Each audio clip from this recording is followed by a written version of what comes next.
What's the deal? It's Mr. Fresh to Death Pretty Boy Smooth, and you are now listening to Wrestling Cheers. Making your way in the world today takes everything you got. Taking a break from all your worries sure would help a lot. Wouldn't you like to get away? Sometimes you want to go where everybody knows your name, and they're always glad you came. You want to go where you can see that troubles are all the same. You want to go where everybody knows your name. You want to go where you can see that troubles are all the same. You want to go where everybody knows your name. And welcome back to Wrestling Cheers, where everybody knows you're... Fuck that, I'm gonna redo that. The fuck? Nah. And welcome back to Wrestling Cheers, where everybody knows your name, especially when you're the new AIW Absolute Champion. This is Wrestling Cheers. We like to talk about things going on in the Northeast Ohio independent wrestling scene. We preview shows, we review shows, and sometimes we even have interviews along the way. This will be a review episode of last weekend's AIW event, Hail to the King, baby.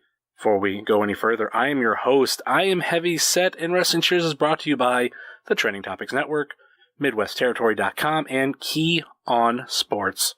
Please rate, review, and subscribe wherever you listen to this fine podcast, whether it be Apple Podcasts, Google Podcasts, Stitcher, TuneIn, YouTube, Spotify, iHeartRadio, or Podbean, WrestlingCheers.podbean.com. Please follow us on all your social media, Facebook, Twitter, and Instagram. Facebook.com/WrestlingCheers, Twitter.com/WrestlingCheers, and Instagram.com/WrestlingCheers. Email, if you so choose to desire, WrestlingCheers@gmail.com. And we have the merch store over at whatamaneuver.net. Like I said, this is going to be the review episode of Hail to the King, baby. And of course, like I said, I'm your host, but let's bring who else is on the show this week. We have, coming back for a repeat, we have Rick. I am back for you all to be sick of once again. I don't think people are sick of you. Oh, that's really sweet of you to say. They're probably sick of me, not you. No. You got one whopper of a following. Also, this is episode 99. Next week, there will be a bonus episode, and that will be an interview that I did last week, and that will be episode 100. I didn't want episode 100 to be a preview episode, like there was nothing special behind it, so special episode for episode 100. Might be a couple more bonus episodes coming this month, because I got I have one opportunity of an interview coming up, and my kind of rules, I'm not going to tell you about people I interview until it happens, because if it doesn't happen, I look like an idiot. So I have one coming up, and I don't know when that will be on the schedule. I actually got two coming up, but one I know when it'll be. The other one that I have one waiting with someone we'll be talking about on this show. It's already been recorded. I just haven't edited it up, and it will probably be a bonus episode, and that's none other than Cabana Man Dan. So something to look forward to. And back to introducing everybody, we have returning for maybe on the review, on the year review episode, we have Kayden. Hello. Welcome back.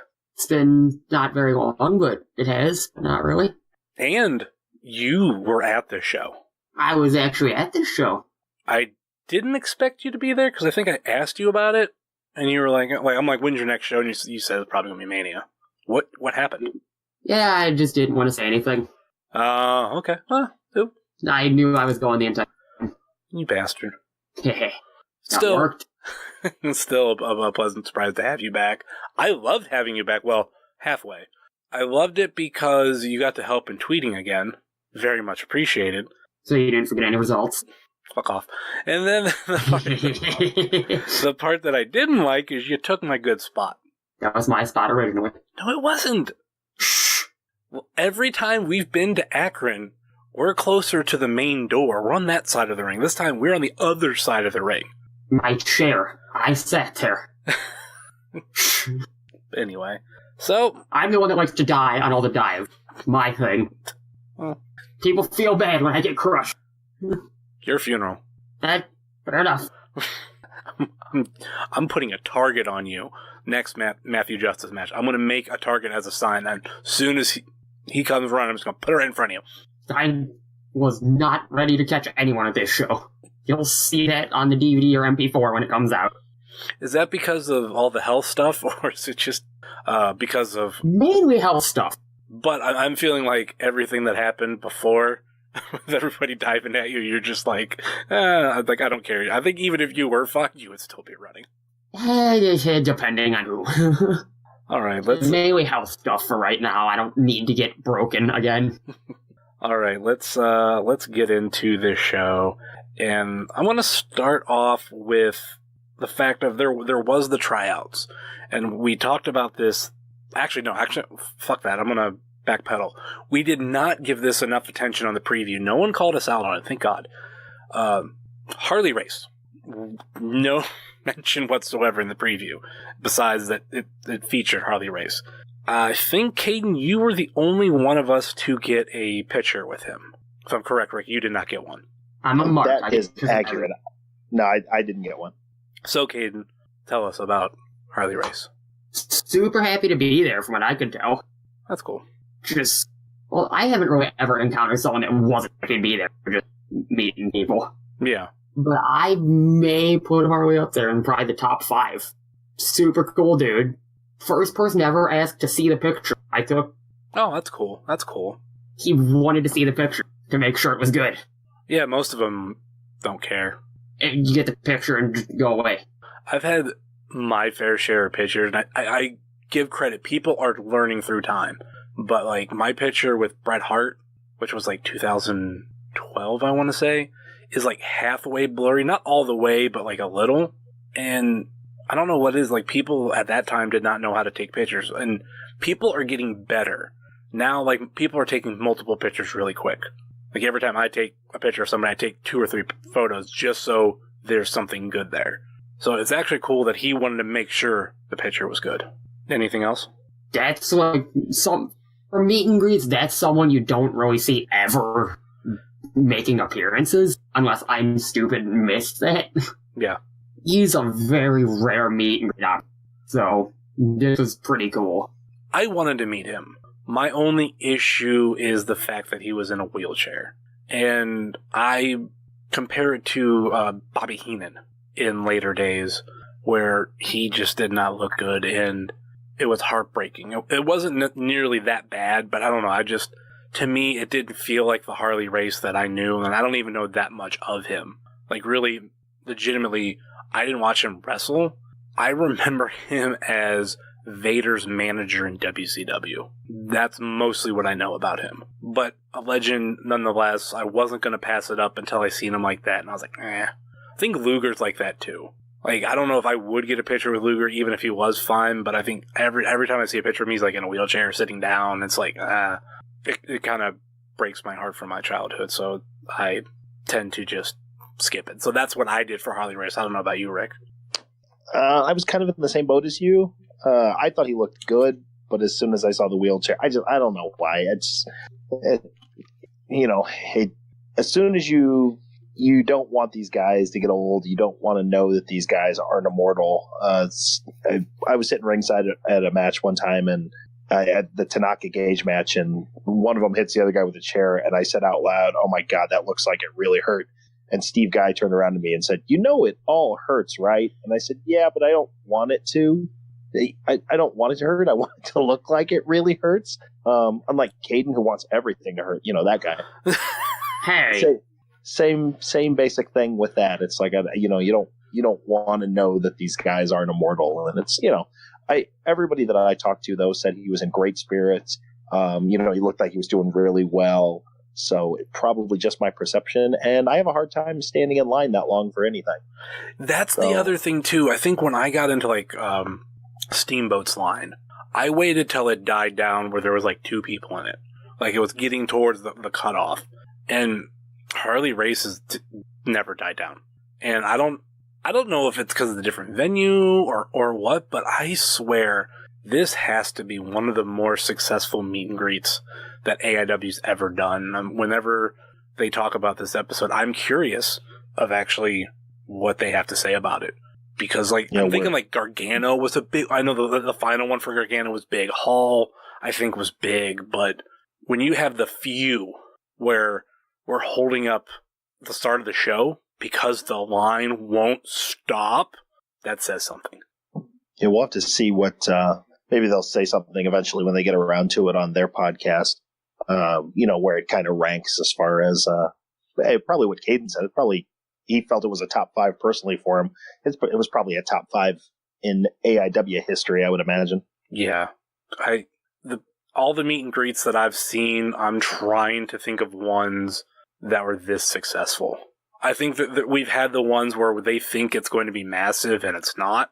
And then we have ones that they thought were going to be okay, but were killers. Like, I remember the rap show 2015. I think that was Make 'Em Say, Kayden, is that right? Yeah, I believe so. That show had the Young Bucks and Mickey James. Mickey James was like kind of like the featured meet and greet.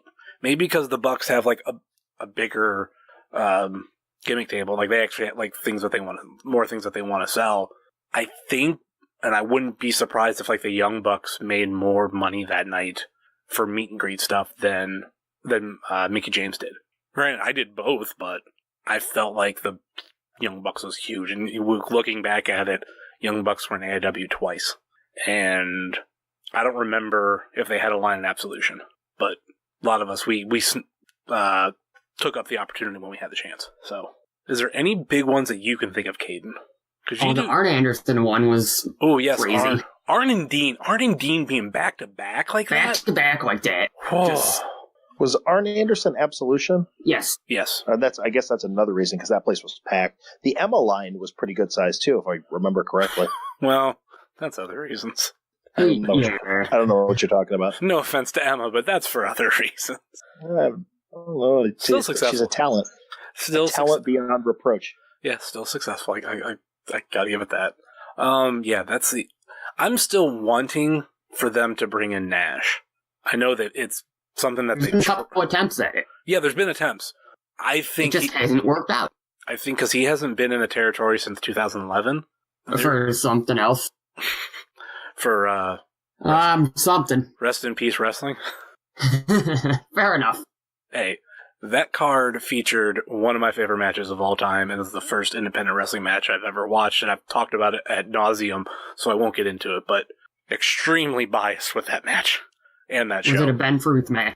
No, Corey Winters. So anyway, Nash hasn't been back since then. So I think there's a lot of people, and I hope, like, the next Akron show, they can finally get in Nash. Because, I mean, that's one thing I do love, being someone who lives in Cuyahoga Falls, that the Akron shows are close, and the guest lineup so far has been amazing. Yeah, there hasn't been one that's been like, It's been very, very good. Though, I'm not a huge fan of Steamboat. That literally is one of my favorite guests. Because that dude is... I don't know his exact age offhand, but he is so young at heart. And I think that's one thing I love about him. All right. We've been talking enough about Harley Race and meet and greets. Let's get into this show, because there were a lot of matches. Way more than usual. Well, maybe not, but we had 10 fucking matches.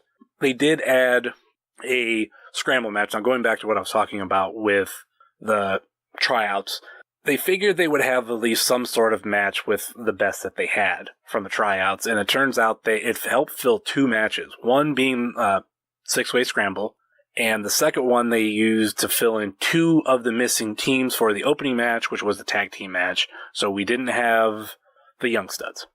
We didn't have, obviously, last episode, or if you didn't know, Chase Oliver, knee surgery, is going to be out for a while. Trey Lamar was put into a triple threat match. So, with 2 open spots, these new teams that were filled were, and I don't know much about these guys. There's only one of them that I knew something about, but it was only because of what was written on his gear. Well, Boomer Hatfield, I don't know much about, but I'm going to take a wild stab at it. It's how Chikara hands down gimmicks, so they still have Dasher Hatfield, and this is like the next offspring or whatever, the next generation. It's Boomer Hatfield. How am I on that, Kayden? Whoa. I don't really watch too much Chikara now, but from what I understand, this is supposed to be like Dasher's son. It makes sense. Again, I'm not up to date on Chikara, but that's what I understand, at least. Then we had, teaming with him, Travis Huckabee, and I was kind of informed about some of these participants, which I'm kicking myself in the ass. I was told everybody who was going to be a part of it before the show, but like a dumbass, I didn't fucking write them down and look them up on Twitter while I had the chance. Shoulda, coulda, woulda. So Boomer Hatfield and Travis Huckabee were kind of known as Team Chikara. So makes sense, which I'm guessing Travis Huckabee is from Chikara. You are correct. And then a name that nobody can get right is Camaro Jackson. Was one of the members of the next team.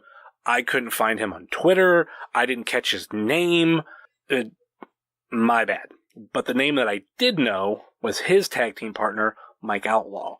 And I know him because he has a tag team with Danny Adams. And they're called No New Friends, or hashtag No New Friends. And it was all over his gear. Danny Adams has it all over his gear. I put two and two together really quick, and I actually kept yelling, Danny Adams, Adam. He got a smile the first time. The rest was just like, shut up. So I think the big thing that came out of this is that when Outlaw and Camaro came out, they came out to a song, the actual song that is inspired Razor Sharp's theme. Because it's not the exact same fucking song. People were livid. Rick, you were one of them. Tell us your thoughts. For some reason, I'm usually very well behaved in the front row. I know there's children around. I know there's, Kayden. Kayden's there. Brock's got his father there. I am children. Things like that. I'm sitting behind two nice ladies from Detroit that came down just for the show. They're, everybody, we're all having a good time. I proceeded, I think, in about a 30-second span to, I don't know how many times I did the F word. It's like that episode of South Park where they say shit like 300 times. Basically, that's what it was. To the point where the guy looked at me off the stage and he just kind of shrugged his shoulders like, dude, what is your problem? Like, I'm just screaming, you're not Razor at them. And these poor guys, they have no idea who Razor Sharp is. They have no idea that the song that they've picked is Razor Sharp's music. We were to the point where we were getting mad at the Super Bowl because every Super Bowl commercial they were playing that song. It's like, how dare somebody else use Razor Sharp's music? I think you said, I looked at them and then I looked over and I saw Razor Sharp was sitting there. That's not going to be Razor Sharp. For a split second, that little glimmer of hope I had that Razor Sharp was going to come through those curtains, and then it was all just dashed, and the vitriol that those poor men took. You know what? They took it like champs, so good on them. So what were you guys' thoughts on these two new teams? Obviously, PME, I don't want to gloss over, but they won via the Sunset Dreams. Production this feels like a new chapter for them. This Eddie Only, Derek, and even Danhausen, they all feel different. So, but you had the music change with them, and now it looks to me like Danhausen is the leader of that group. As the author, he's the guy, and and they definitely have a harder edge. Eddie and Derek, a much harder edge than even they had with Magnum and Frankie out front. So, besides all that, what did you guys think of these two new teams? Start with you, Kayden. Me being the indie wrestling nerd that I am, I had seen a little bit of everyone before, but I enjoyed seeing them live. I'll say that much. Yeah. Just, everyone kind of in a four-way match. It's hard to get a lot in, but I was impressed by everyone. Hopefully they're back in some form eventually. Travis Huckabee especially, very good. And the thing, too, with Camaro and Outlaw, they're one half of two different teams. Yeah, that's two different teams that just kind of got smushed together. Yeah, so hopefully we see Alpha and Omega, which I know Camaro was from. I don't know the other dude in it. My apologies. But then also No New Friends with Outlaw and Adams. Like, maybe something that, like, I don't know what it is lately. I think the thing that I've discovered that I really like about independent wrestling, or just wrestling in general, I like discovering new people. And, like, that's kind of what sucked me into New Japan for a while, but I don't know, kind of got bored of it. And I like learning new people in, like, the States. Because maybe someone from a different territory can come here and I'm going to be familiar with them, and that's going to be awesome. And sometimes, like, I caught on to Marco right before he started to blow up. He was getting a little bit of traction, but it was before GCW. It was before All In. And now, you know...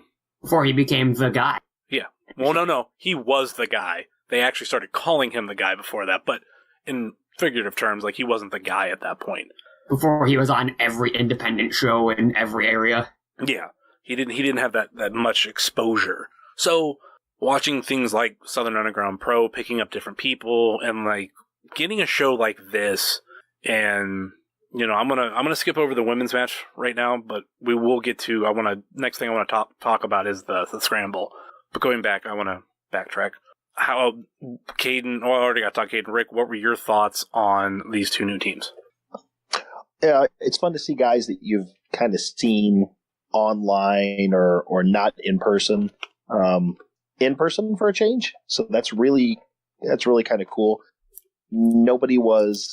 It didn't feel like anybody was the new guy, you know, so everybody was working at the same level. You know, I don't think there was any issues with anybody's timing, with anything crazy going on, you know, with guys being stuck together. You know, it looked pretty fluid, just like it kind of normally would. So I was happy to see everybody. That Boomer Hatfield, I hope we see him a little bit more. Huckabee, I hope him as well. I'm assuming those guys are usually singles guys that just kind of got thrown together for that too. Yeah. PME going over was the right call.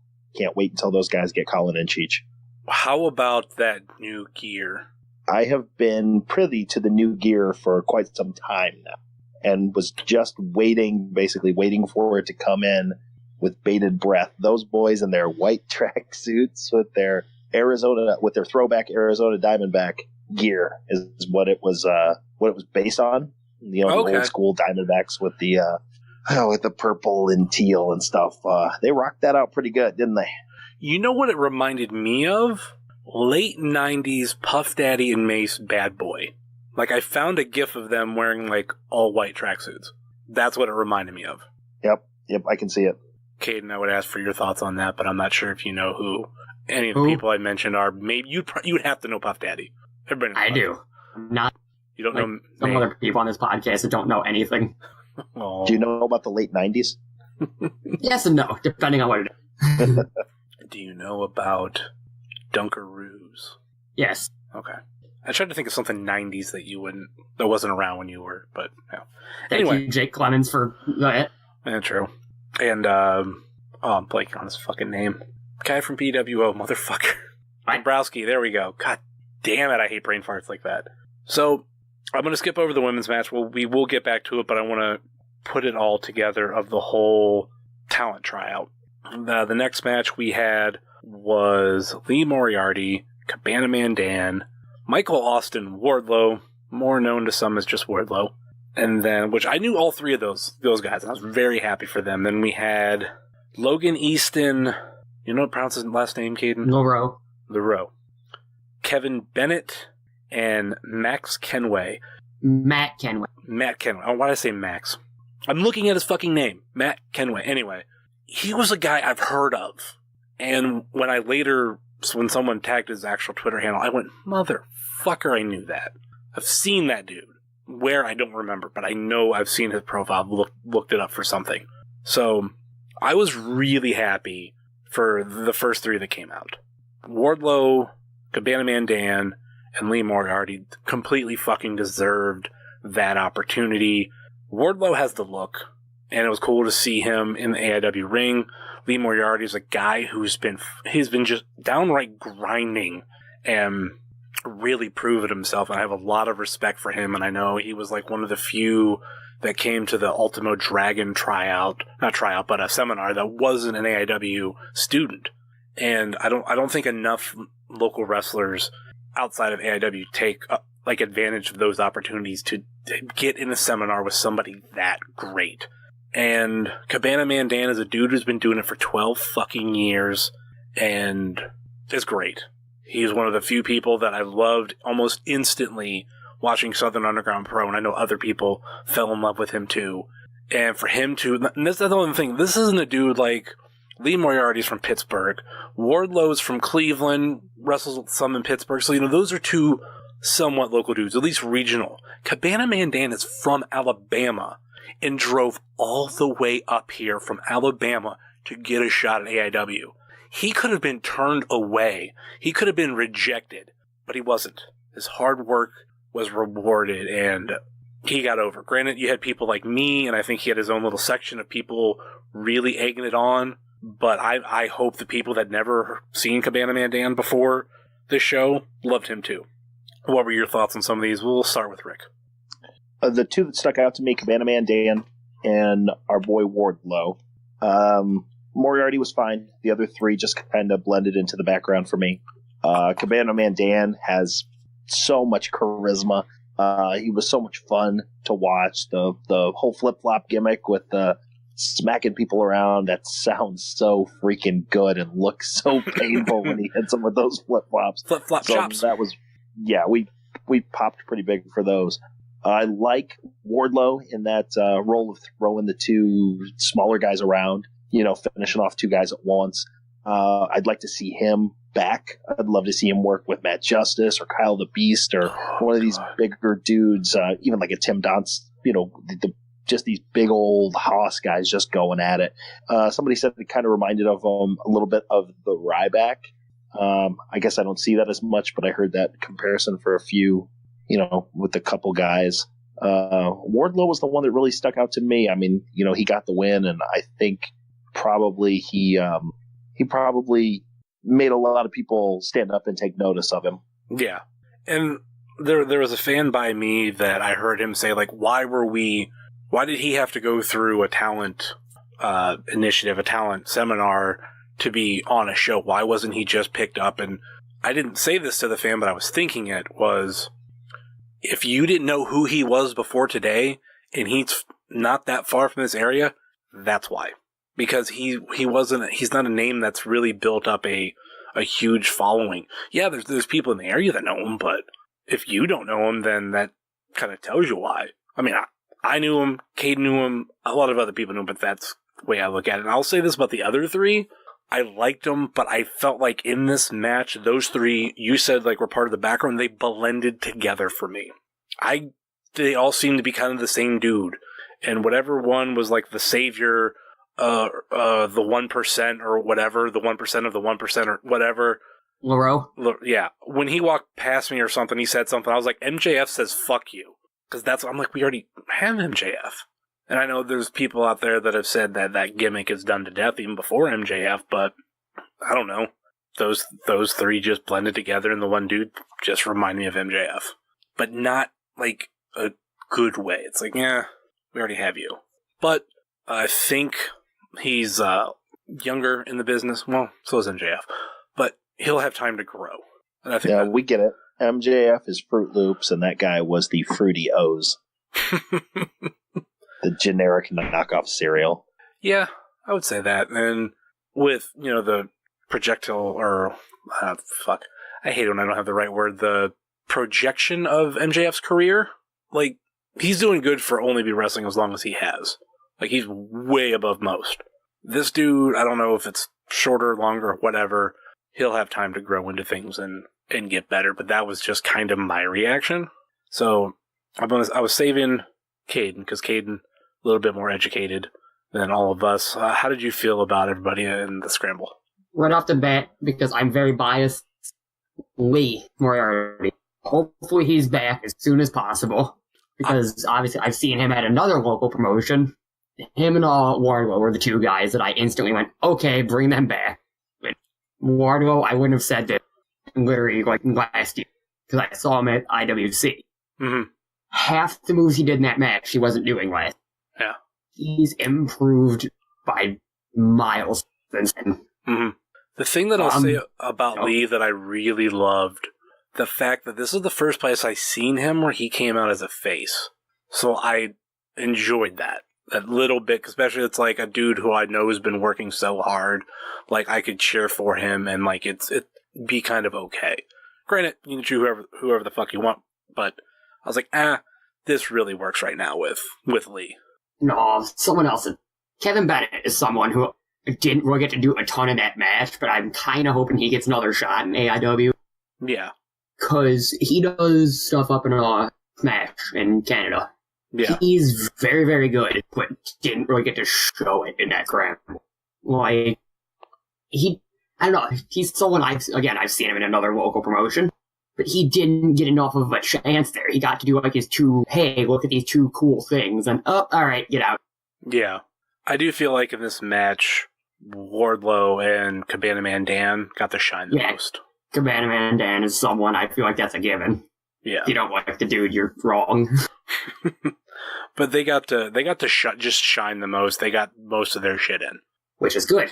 Which is that's good, kind of but you'd figure in this kind of match that everybody needed to have that moment. But, yeah, you want a little bit more of a give everyone, like, say, just 5 minutes, just for an example, to get moves going. Yeah. And the match that I want to see, because it seems like the top two that were over from this match, even reading people's responses, were Cabana Man Dan and Wardlow. And while watching the match, I was like, I want to see these two just one-on-one. That'd be amazing. They did have a little segment in the match. Yes. Which, fantastic. Before we go further on the card, we need to go back.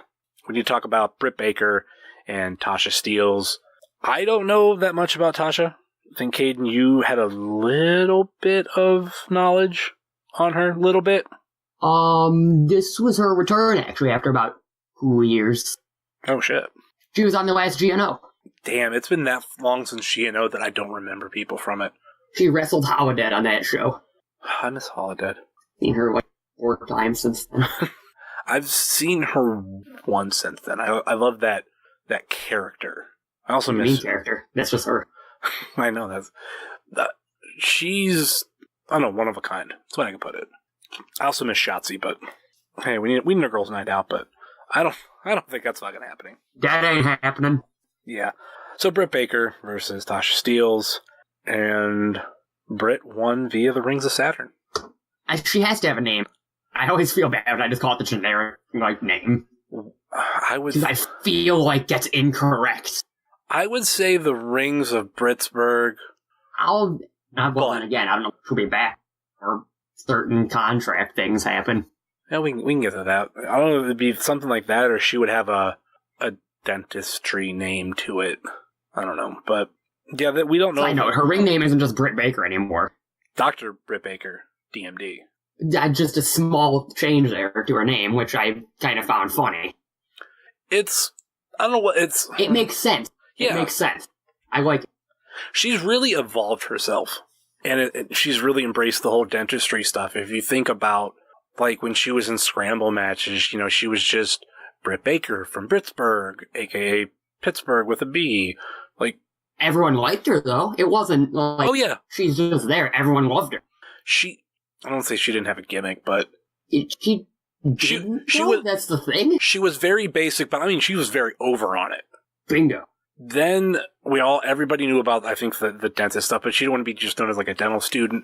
She waited till she became a dentist and then incorporated then made that a part of her thing. Yeah, and so she got to get established, and then boom, like, yeah, I'm Dr. Britt Baker now. She's evolved it so much merch. I wanted to buy one of the shirts. Actually, my girlfriend's a dental assistant, and I wanted to buy that for her, but they didn't have either of mine or her sizes, so that's something I'm going to eventually order because I think that's a really, really cool shirt. That's the only thing I have to say about the match. I mean, I liked it. It was a good way to follow up tag match. It was pretty basic, but very good to see Tasha back after like 2 years. Very close. Yeah. Hold on, let me go through the GNO flyer that's on my wall. March 11th, 2017. Very close to 2 years. Wow. Time flies. And literally, like, none of those people have been back. Veda. Anyway, let's move on to the next match, which was one of the Pick Your Poison matches. Kevin Thorne versus Dominic Carini. This match went everywhere. This is the only one of the few times I've ever had to, like, walk out of a match. It wasn't their fault. I forgot a charger cord. And when I came back in, like, they were out of the ring and everything, and I stood back for a second. I like this new side of Dom and going into all of this. How did you feel about the match and everything surrounding it, Kid? It was interesting. Like, because they're two completely different styles. I'm not complaining about this, because I like matches like that. But I just straight away just brawl into the crowd, which, again, good. I just don't like sometimes they do that because I can't see half the match. Yeah. I don't know, I don't have much to say about this because I couldn't see a lot of it because it was in the crowd. Sounded like something broke. There was a trash can shot in the crowd, I think. Sounded like something broke over by the water fountain gimmick that's in the Akron venue. Okay. One of the red trays he smashed over his head. It snapped in half. Oh, that's what that was. Oh, shit. You were over there. Yep. Yeah, it sounded real disgusting. I watched as Kevin Thorne picked up a trash can and swung it at Dom, but he did it by the handles. Oh, God. So, as he did it, all this trash just comes falling down on him. Yes, it was very funny, but it was like, why the fuck do you do that for? Ew. Do you have any thoughts on this, Rick? No, the match was, what we thought it was going to be. They beat the hell out of each other, and Dominic, he won that with a low blow, I think. I don't know why. I must have blinked on the finish. The one thing about Dominic that's kind of getting a little... He's really going out of his way to try to not be liked. Yeah. Unfortunately, I have this feeling that when we get back up to the normal Cleveland area show, there might be a bit of a flip-flop. Dominic might start coming through as the face, and Bishop might look like more the heel. If you were judging between the two matches with Bishop, taking on Lawler, the dynamic there, that's not a face-face dynamic.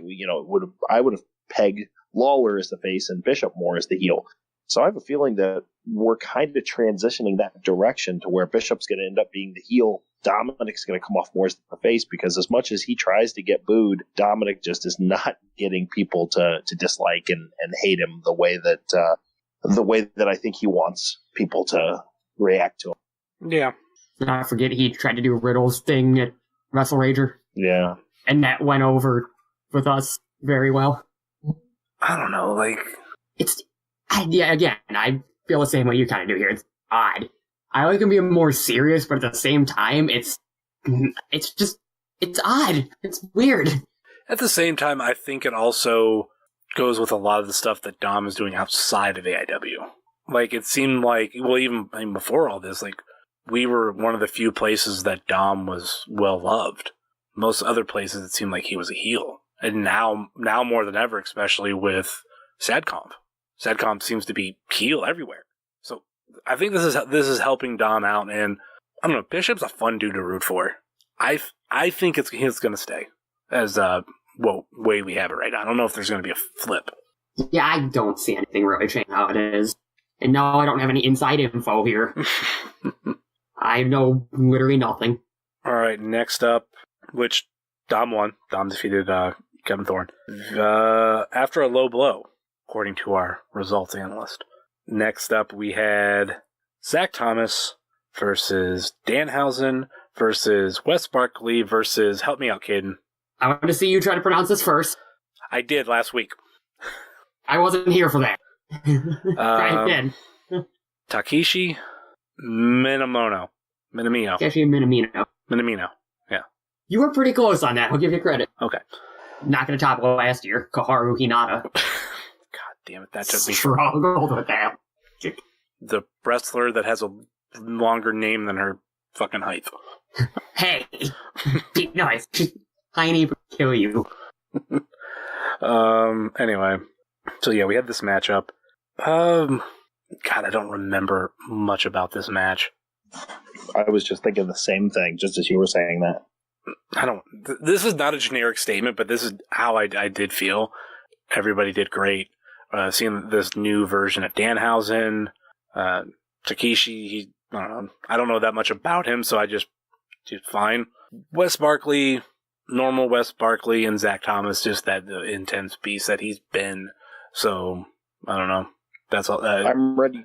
I'm ready for Wes to step it up. I'm ready for, and I like Wes a lot. Wes has to start ignoring us out in the crowd, and he's got to start stringing stuff together. He'll do a move, and then he'll stop, and he'll turn around, and he'll look to the crowd, and it almost looks like he just doesn't know where he wants to go next. Like he still hasn't reached big that thing. comfort. Yeah. That's a big thing he needs to fix. Yeah. Like, he has it, but it's just move, stop, certain amount of seconds. Another move, but it's not good. Yeah, it's not great. I felt of the four guys in the match, when Danhausen and Thomas and Mino or whoever, Minamino. yeah, were working getting there. together. It flowed and it went fast. And every time Wes would get involved, it was almost like the match hit a brick wall at that point. Like it just slowed down. And I mean, certainly you don't expect that with a scramble. It made that scramble significantly less memorable than the six-way or even the tag team at the beginning. That might be one of the reasons we just can't remember a lot of. You know, the six-way had, you can think of a half dozen probably pretty memorable spots. You know, flip-flops and you know, Wardslow's crazy, you know, crazy flippy throwing guys around. Crazy murder spots. Exactly. I can't think of anything from this match that really stands out to me. You're saying Wardlow had really good MTK spots. Indeed, Give me yes. Wardlow versus Gage. Good God. I can't have Braun versus Gage. Give me Wardlow versus Gage. I think the right guy went over in Thomas, but Yeah. He's 2-0 in Akron? I don't recall. Last Akron show, he won, I believe. I feel like for the most part, he's been on a roll. I mean, he has recently. He did lose, I think, a Party Pal. Yeah, Kingston. which makes sense there. But it was fucking Kingston, and he still looked somewhat strong. Just not Kingston strong. It's not like he just got jobbed out in that match. No, basically that ended up turning into a glorified one-on-one. You know, it started out as a scramble, and he got a good, 6-8 minutes one-on-one with Kingston. Was it that long? Yeah, it felt like it was. If it wasn't, I felt like Dom and Bishop were gone fast in that one, too. Yeah. I might have to go back and look at that one, because I felt like it was under 5. In there. It might have been. You might be right. But they just had a good amount of stuff that they did in that, 5 minutes. This was also a Barkley Nation-less match. There were some Barkley Nation there, but it wasn't the entire group of them. Yeah, if you compare every other showing, it was very noticeable that they were there. This time, it was like, oh, yeah, there was, I think there was, at least 2 people, because I saw them wearing West shirts. Yeah, those girls, they were just so pretty, though. No, there was, a older couple. That might have been, parents or some sort of relative, so I was like, I don't know where everybody else was, but anyway. Sad to say, I mean, that's the only thing, it really wasn't that memorable. Now, nope. Before we go any further, we'll come back after this commercial break. Are you tired of the same old pro wrestling? Then check out the amazing action on Powerslam.tv, the biggest indie pro wrestling channel in the world. Get over 4,000 hours of the best pro wrestling events from over 110 of the biggest names in the industry from over 15 countries around the globe. Get your free trial today at Powerslam.tv. All right, we come back from intermission, or this commercial break, and we were treated to the 8-man tag match, which was the Duke, Parker Pierce, Big Twan Tucker, and Dr. Daniel C. Rockingham. We forgot the toilet paper. I was reminded right before the show started. Someone sent me a message asking if I brought some, and I was like, nope, fucking forgot. My bad. Which, I'll go out and say, too, we don't have to depend on me bringing toilet paper. Other people can bring toilet paper, yes, we do. It's your job. Other people could bring toilet paper, too. No. So, that team going up against the Weird World, Weird Body, and Worldwide, with Kikutaro and Ryder Reed, a very obscure collection of characters, I think on both sides. Mainly, I mean, you did have Duke money, but adding in Dr. Daniel C. Rockingham with them. This was this was a fun match to come back to because everything with the Duke and people yelling at him. Rick will probably have more on that. I think Ryder Reed got the shine in this match. What do you guys think? Let's start with Kayden. First off, this is his first show since the Winchester one, so it's nice to see him back on a show. But yeah, I do agree with you there. He got a lot of time in this match to hit all of his gimmicks. And hopefully he starts to become more regular on events and not a correct me if I'm wrong there, 5-month break in between shows. That sounds right, but I think one of the things is, and I remember this before, and anybody feel free to correct me out there, I felt like a lot of students when they first start out, there are like these breaks because there's nothing really storyline for them. Yeah, that makes sense. Yeah, they're new starting out, so it's like they get kind of, worked in. Like, I remember that with Frankie. I remember that with Dr. Dan. I remember that even with, I feel like the Weird World, where we had multiple shows that, they weren't tag teaming on. So they just kind of get lost in a way. Yeah. And I feel like a lot of wrestlers have this. Like, I wasn't going to, put some attention on it, but, we had no Frankie. Frankie was there, but we had no Frankie. That's been a couple shows now. He was... That's 2 shows in a row. He was out for Party Pal, though. He wasn't wrestling, but he was out. Yeah, still, that's 2 shows, no matches. Well, I give you that aspect, but I'm also saying, he wasn't even out. Yeah, that's... I think maybe we'll find out why very, very soon. Do you think, or do you know? What do you know? The production has been very good about putting out video. I mean, Derek is a director, and I think at some point they'll probably put out some type of video that lets us know what's going on in that organization. Yeah. Frankie got a contract.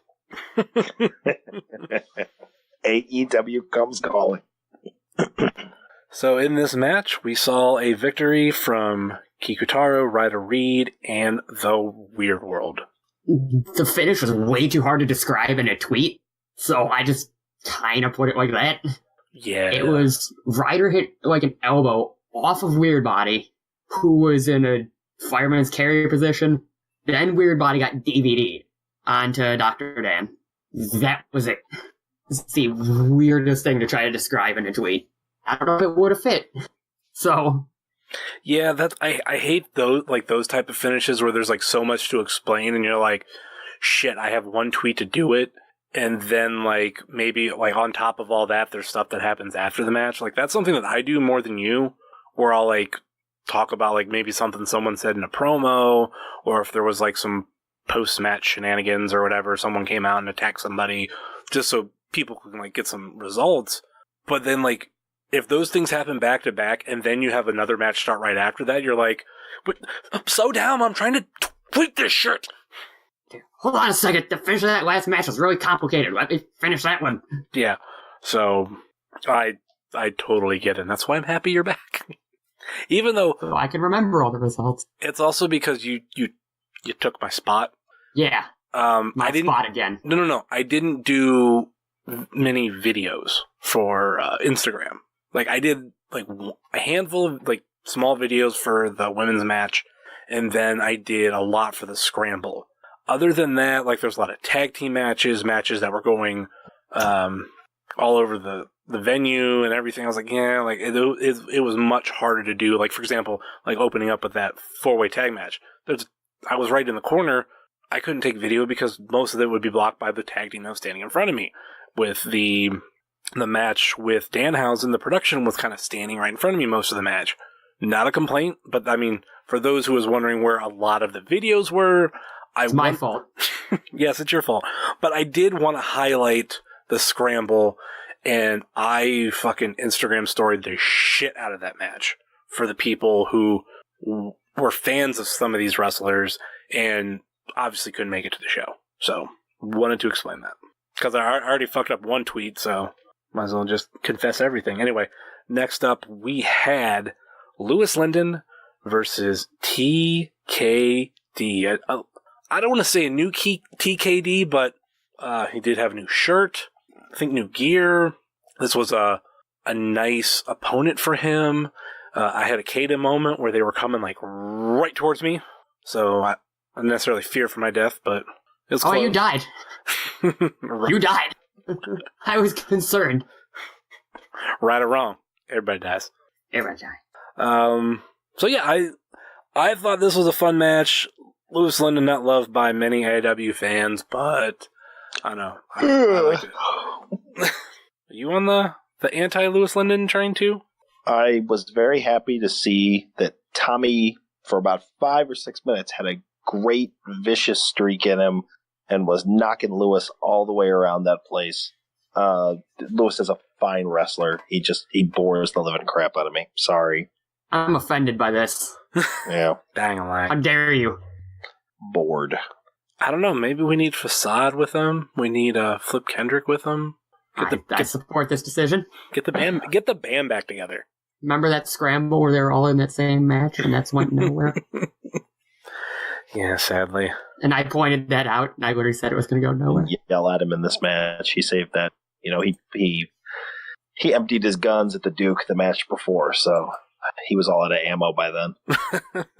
I like to see when TKD, he's another one, he's kind of like right there with Ryder Reed, where when he gets shots, he gets matches. Like, it's cool to see him progress. Tommy goes to training.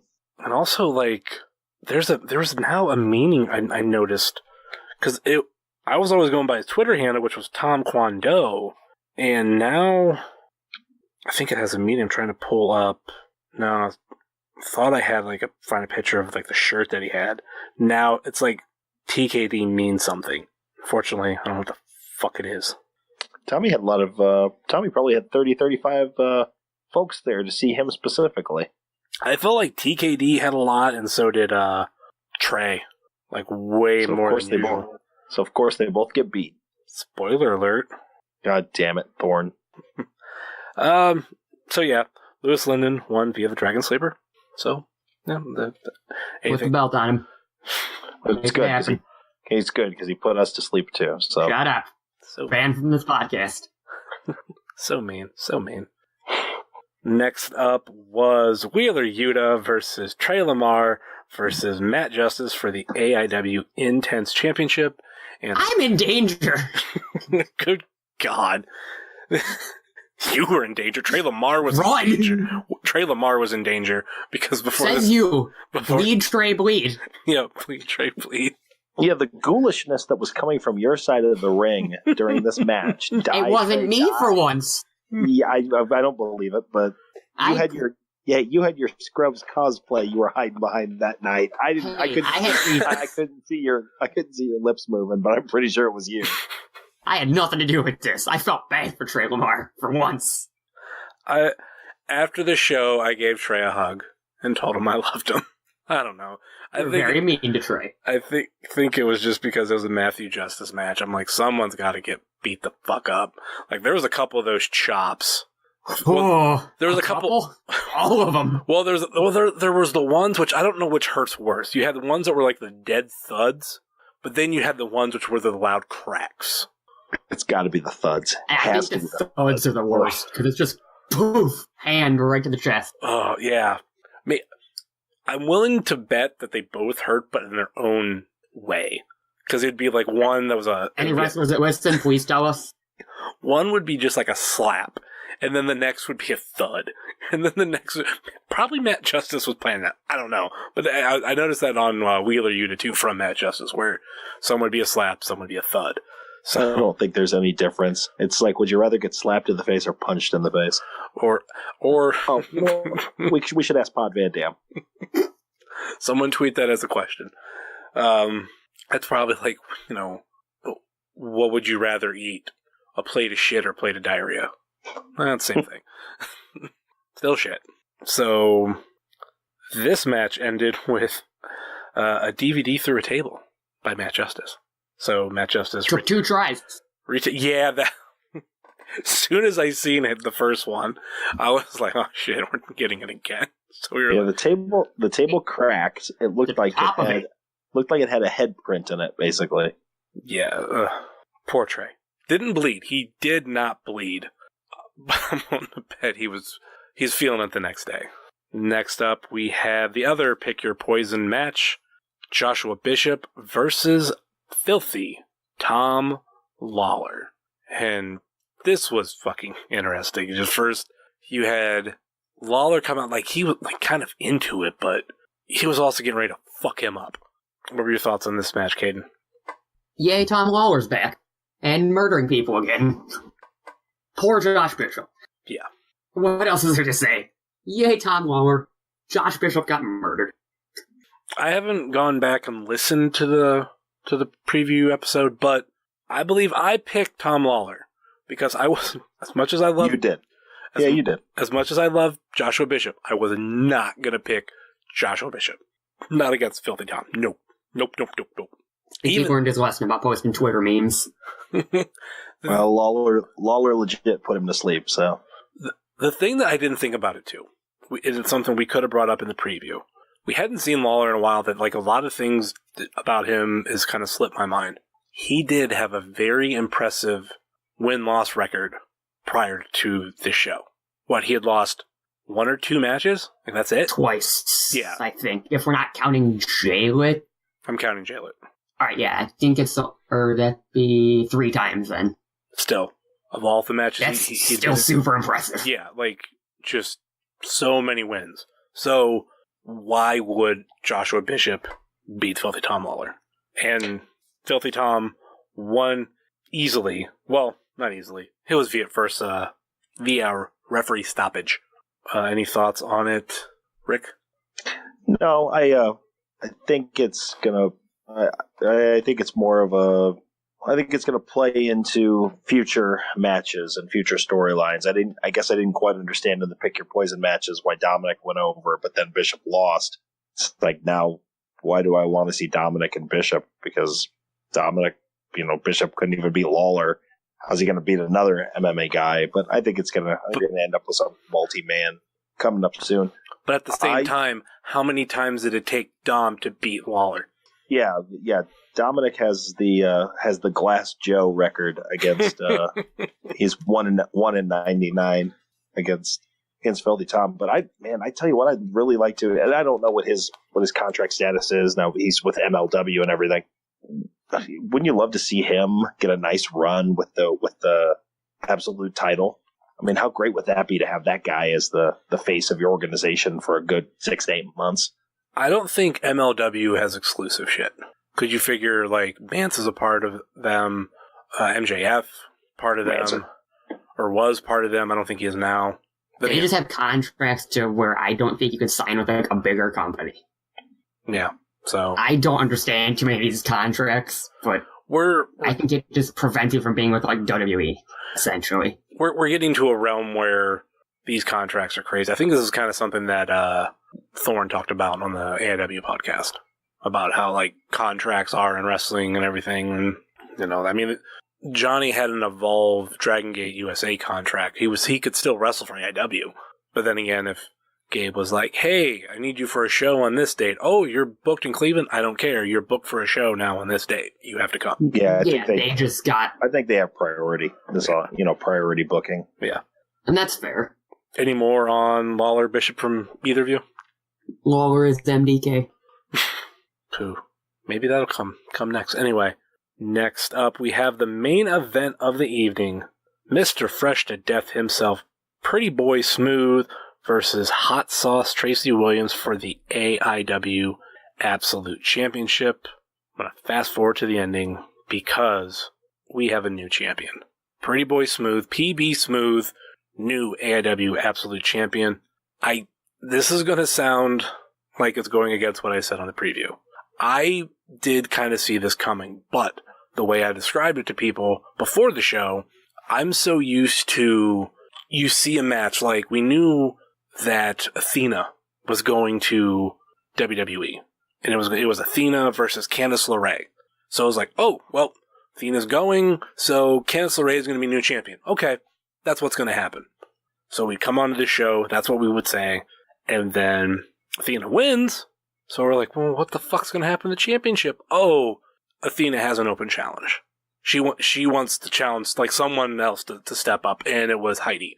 I was thinking we would get something like that, or maybe this wasn't going to be the last show for Hot Sauce. He had, like, 1 or 2 more that he could do.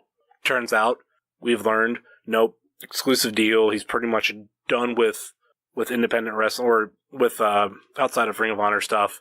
So, your new champion, PB Smooth. How did you feel about this match and this win? Start with Rick. Well, unfortunately, later in the week after we recorded, and I learned that Hot Sauce was exclusive with Ring of Honor, so I kind of saw the PB thing coming. I tried to crack him earlier in the evening. I went up to him and was like, you don't get this done, you're never getting another title. Just kind of ribbing the guy, and he, straight faced about it. I'm gonna do my best, whatever.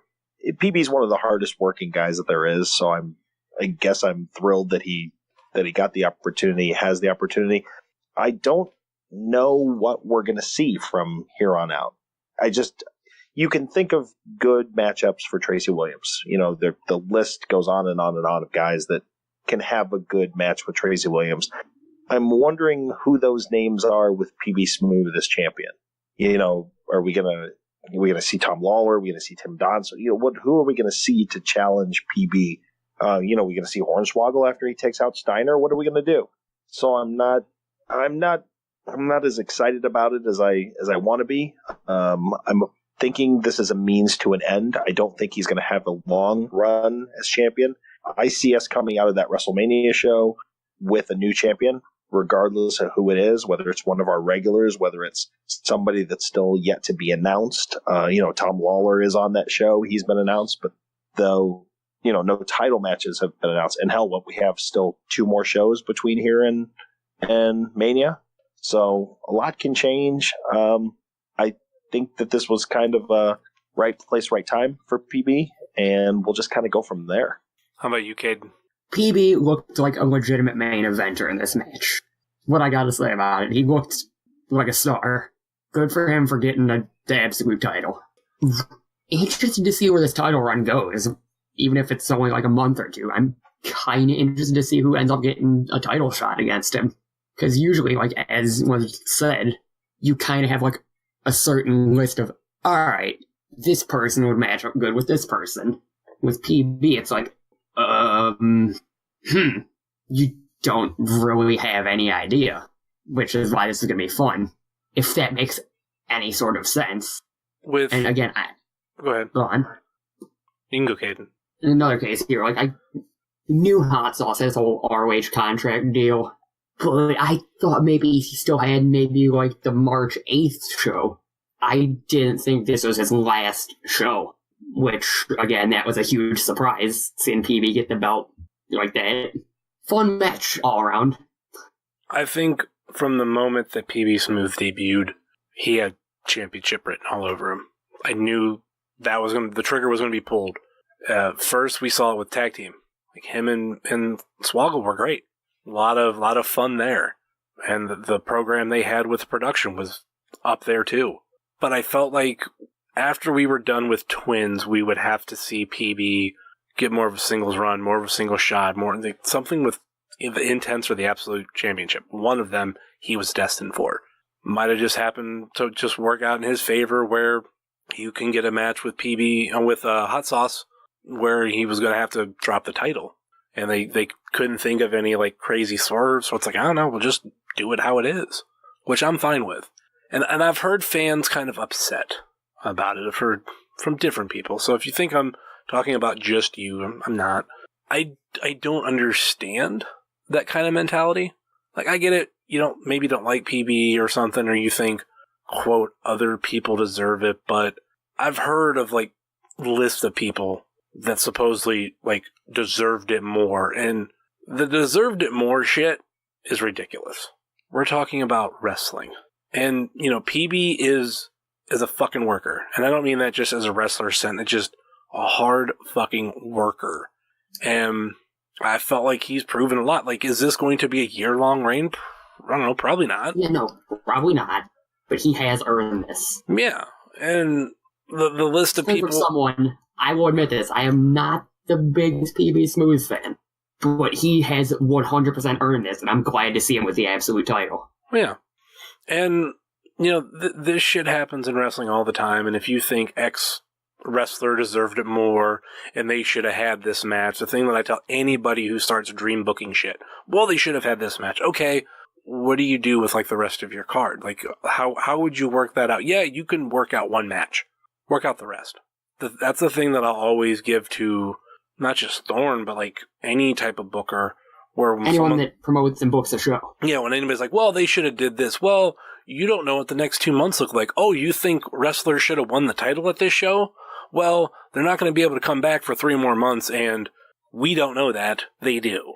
So, yeah, you're a fan. With some of these guys, too, we're pushing towards what is probably the biggest show in the history of the company, taking that the show on the road to Mania weekend. I think you guys would agree that's probably the biggest leap that AIW has ever done, and going into that with as much big name talent on top as possible. No disrespect to a Dr. Dan or a Brian Carson or something like that, but what are you going to do? You're going to put one of those guys on top and launch that into your WrestleMania show. PB, if nothing else, if he's not a big name talent, is a big name. He's a big man. He's a big, imposing. That guy looks like he doesn't look like a ballerina. That guy looks like a professional wrestler. Like, he can beat you up.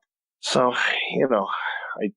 it is what it is. Name value. If you beat PB Smooth, it's a good victory. You could use PB Smooth as a launch for somebody else. Somebody else comes into just fantasy booking like we're doing. Somebody else comes into that WrestleMania show and dominates and takes out PB Smooth. You could establish somebody overnight as a big deal in your company, taking out that big man like that.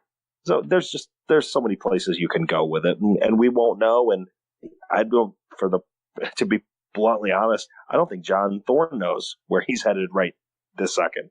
Might have an idea in the back of his head, might not be letting on to anybody, but we'll see. I think a lot of things are still really up in the air right now. Like, some of the names that I've heard that, quote, like, should have been the person to beat Hot Sauce were guys like Bishop and Dom, which they're involved in a fucking storyline right now. Like, I don't think you would throw in the title right now with them. I think Dominic's eventually going to hold that title. I think both of them will, but right now... not see both of those guys as eventual champions? I mean, they're eventual champions, but saying right now? Like, people get in a big hurry. Yeah, that doesn't make sense. Someone said Dr. Dan, too, and okay, I like Dr. Dan, but a dude who has done a lot of losing in AIW, that's the dude who should have beat Hot Sauce Tracy Williams? That makes no fucking sense. The only... No. Dr. Dan is our Heath Slater. Nothing against Dr. Dan whatsoever. The only name that I heard that could have beat them, but then I think it's going to come down to their availability, is Filthy Tom Lawler. Yeah, absolutely. And maybe it's Filthy Tom Lawler is the dude that beats PB Smooth. And then we go on to, like, some sort of feud with them for a while, whether it be PB with the title and Filthy chasing it, or Filthy winning it, and then PB trying to get back to the title. Whatever it is, there's still story to be told there. But to say, like, this should have happened now is completely fucking ridiculous. And again, it's just fucking wrestling. I've seen numerous title changes that weren't planned, scheduled matches, or what is it, announced? Obviously, well, they were planned, they were scheduled, but they weren't announced. Fucking when Ultramanus Black walked out with the title, he wasn't booked for a match that night. I think it was a random fucking match that was added at the end of the show. And then, like I said, with Heidi winning the women's championship, the match of the night was Athena versus Candice LeRae, and Heidi walked out with the title. This shit happens. I was kind of happy there wasn't anything, like, screwy with it. Well, maybe we do need to mention that I don't know what caused it, but Hot Sauce broke his nose. And yeah, he flat on the mat, face down. It was that final moment, because I watched, as PB picked him up, he had, his chest was a little bit bloody. And then, like, after the pin and Tracy got out, like, there was just that puddle of blood. It's like, oh, shit. And Tracy's face was covered. So, that's AIW's Hail to the King, baby. What were your final thoughts and everything on this, Kayden? for my first show back, very fun. Very, very fun. Tag match was real good. Or the 4-way tag, I should specify. The 6-man scramble was excellent. And the intense title match was wild, like usual. How about you, Rick? Yeah, it was kind of an interesting night. I felt like it was kind of up and down and up and down. Getting started late. I felt like it was a long intermission. It was a good show. A lot of people by about the 8th or 9th match left. It kind of felt bad for PB at the end winning that. Probably it would have been a better reception if he would have won it at a Cleveland show. One of the by the time he won the title, it was midnight and half the people were gone. So it was Akron's a different animal. That's only the second show I've been to down there. It's a different crowd. I thought at times, during the women's match and everything, the crowd was just absolutely dead. It was just a weird ebb and flow. Overall, it was a good card. There's nothing bad I could point to on it. I thought it was a solid B show. For me, the scramble match was one of my favorite matches of the night. Seeing, like I said, the 3 competitors that I had previous knowledge of just shine like motherfuckers. The title change was a great way to end the night. Matt Justice, continues his streak and continues brutal matches one way or another. I like the show. I'd probably give it a B too.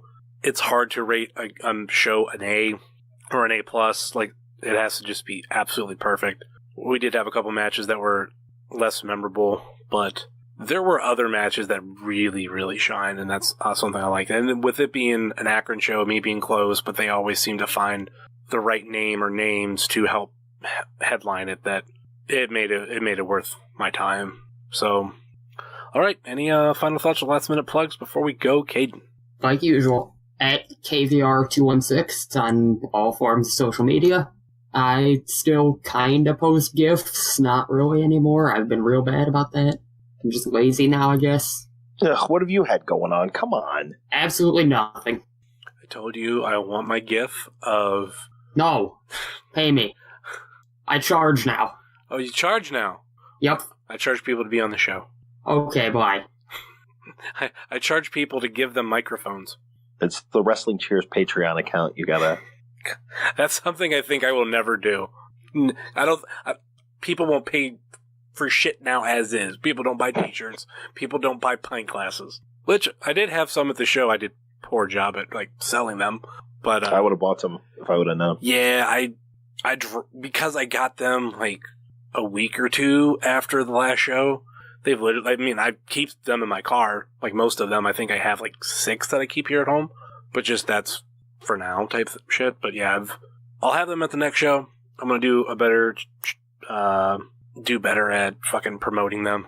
So, $10, pint glass, and beer koozies. But anyway, yeah, people don't buy shit. I think every time I hear AIW talk about their Patreon, which is great, eventually I'll pay money towards it. But I think, yeah, I can never fucking do that because the fuck would I do?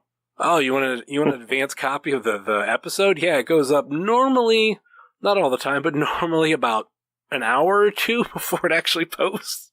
I get it ready depending.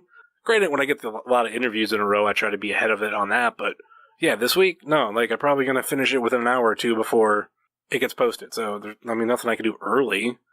Wrestling Cheers is like South Park, where you get it done about an hour before. No, that's pretty.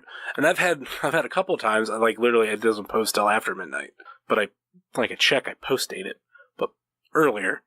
Oh, it's 1 o'clock. Well, I'm just going to tell it to post it at midnight, and it'll look like it went up at midnight, but it didn't. Anyway, that's a behind the curtains talk. Any final thoughts, last minute plugs for you, Rick? No, usual stuff. Whatever my Twitter handle is, I don't even know what. It'll probably be posted. Follow me if you want to. If not, no skin off. No skin off my nose. I'm not that interesting anyway. Kayden, it's lovely to have you back, sir. Obviously, we're all just kidding when we say mean things about wanting Matt Justice to go into your lap. We secretly all want him to go into your lap. But it's very nice to have you back. We're glad that everything went quick. I'm back regularly now. I'm already planning for the rap show, too. Good God. You would. Oh, my God. It's been a while. What type of medical instruments did you bring from the hospital? No, none of that. Not doing any of those syringes. I refuse. Scalpel. Do you think Kayden watches the Saw movies and game plans for weapons? None of that. I think a lot of people watch the Saw movies and things like that, and they're horrified. I think he watches them and giggles. No, he watches them and laughs like, nah, child's play. Like, really, that's what you did? This is what you should have done. If I cover the glass with lemon juice, what happened? Hey, man. And, of course, you can find myself at Heavyset330 on Facebook, Twitter, and Instagram, much like you can find this show on Facebook, Twitter, and Instagram, Facebook.com/WrestlingCheers, Twitter.com/WrestlingCheers, and Instagram.com/WrestlingCheers. Email, if you so choose a desire, WrestlingCheers@gmail.com. And we have the merch store over at whatamaneuver.net. And we have the extra merch store available at Toyota Camry Trunk, where you can get a pint glass and a beer koozie for just $10 in person only. Please rate, review, and subscribe wherever you're listening to this fine podcast, whether it be Apple Podcasts, Google Podcasts, Stitcher, TuneIn, YouTube, Spotify, iHeartRadio, or Podbean, WrestlingCheers.podbean.com. Check out our friends on the Training Topics Network. Can't forget about them, such as All Beer Inside, Eurovision Showcase, Old School at the Movies, The Tuts Experience, and Wrestling with Altitude. And check out our other podcasting friends, such as Pod Van Dam, Super Fantastic Podcast, Road Home from Wrestling, Kick Out at 2, The IndieCast, So Bros Network, Big Gold Belt Podcast, Spotlight Series, and I Got Your 5 Stars. And check out our other non-podcasting friends, such as Thrift Store Jobber, The Savage Dash, Set Tab Photo, Powerslam.tv, use Wrestling Cheers, all one word, and get your first month free, Ringside Shots Photography, Sickening Pictures, Wrestle Void, Issue 3 is available now. Hit them up on Twitter at WrestleVoid, Key on Sports, Stay Tough, MidwestTerritory.com, and the official graphic designer of Wrestling Cheers, Moy Boy Designs. That will do it for us here on Wrestling Cheers, where everybody knows your name, especially when you need to bleed. Trey Lamar, bleed. Later.